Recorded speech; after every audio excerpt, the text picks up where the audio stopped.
संतोष देशमुख हत्या प्रकरण खंडणी, वाल्मिक कराड गँगशी संबंध आदी मुद्द्यांवरून अडचणीत आलेले मंत्री धनंजय मुंडे यांची पाठराखण करणे दुर्दैवी आहे.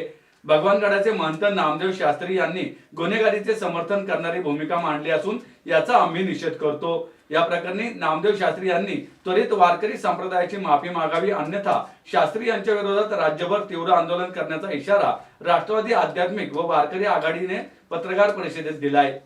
राष्ट्रवादी आध्यात्मिक व वारकरी आघाडीचे राज्यप्रमुख हरिभक्तपरायण विठ्ठल बाबा मोरे यांनी पत्रकार परिषद घेऊन शास्त्री यांच्या भूमिकेचा निषेध करत दोषींवर कारवाई करण्याची मागणी केली.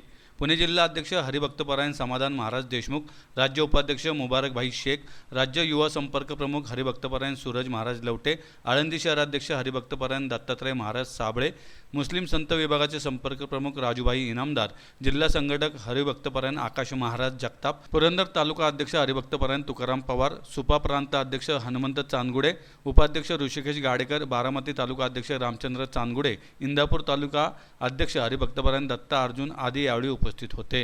राष्ट्रवादी काँग्रेस पक्ष अंकित राष्ट्रवादी आध्यात्मिक व वारकरी आघाडी महाराष्ट्र राज्य आजचा पत्रकार परिषद घेण्याचा आमचा मुख्य उद्देश आहे.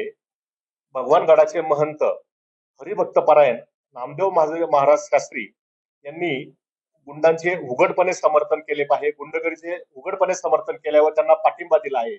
आमची वारकरी म्हणून त्यांना मागणी अशी आहे की पुढील 8 दिवसात त्यांनी समस्त वारकरी बांधवाची महाराष्ट्राची माफी मागावी, अन्यथा राष्ट्रवादी वारकरी व आध्यात्मिक व वारकरी आघाडी महाराष्ट्रभर आंदोलनाने त्यांच्या विरुद्ध आम्ही आंदोलन करणार आहोत. आंदोलनाचं स्वरूप भजन कीर्तन करीतच आम्ही आंदोलन करणार आहोत. आम्ही काही शास्त्री हरिभक्तपरायण नामदेव शास्त्रीजींना जे भगवानगडाचे महंत आहेत त्यांना काही प्रश्न आम्ही लिहून देतोय की ज्याची त्यांनी उत्तर द्यावीत अशी आम्हाला अपेक्षा आहे. ज्यांनी संतोष देशमुख यांची हत्या केली त्यांची मानसिकता तशी का बनली गेली हे देखील पाहिले पाहिजे. म्हणजेच काय की शास्त्री बुवा हत्येचे समर्थन करता का, असा आमचा त्यांना प्रश्न आहे. शास्त्री बुवांनी संतोष देशमुख यांच्या हत्येचे उघड समर्थन केले आहे. मग आरोपी फरार असताना शास्त्री बुवांनी भगवानगडावर त्यांना छुपा आश्रय दिला असेल अशी शंका आम्हाला येते. 2 तास धनंजय मुंडेशी त्यांनी चर्चा केली, त्यांची मानसिकता समजून घेतली आणि दुःख व्यक्त केलं. तर मग त्यावेळी त्यांनी हा विचार नाही केला की संतोष देशमुख यांच्या परिवाराची मानसिकता काय असेल, याचे उत्तर बुवांना दिलेच पाहिजे.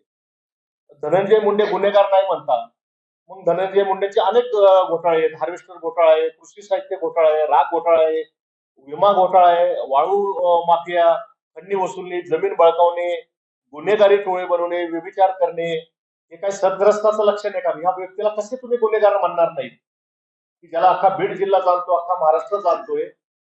याचंही उत्तर आम्हाला शास्त्रींकडनं अपेक्षित आहे.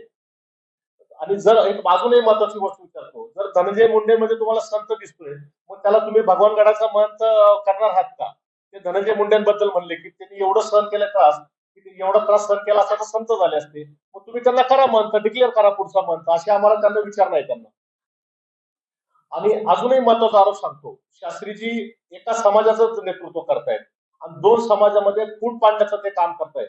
ज्यावेळेला दुसरा जरांगे मराठा समाजाकरता लढत होते, एकदाही शास्त्रीजींनी त्यांचा पाठिंबा दिला नाही किंवा मध्यस्थी करण्याचा प्रयत्न केला नाही. मग त्यांचा उद्देशच आहे की 2 समाजामध्ये तेढ कशी राहील किंवा समाजामध्ये तेढ कशी राहील.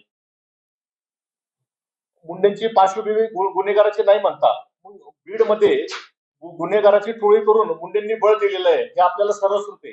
याच्यावर शास्त्रीजी काहीच बोलायला तयार नाहीत.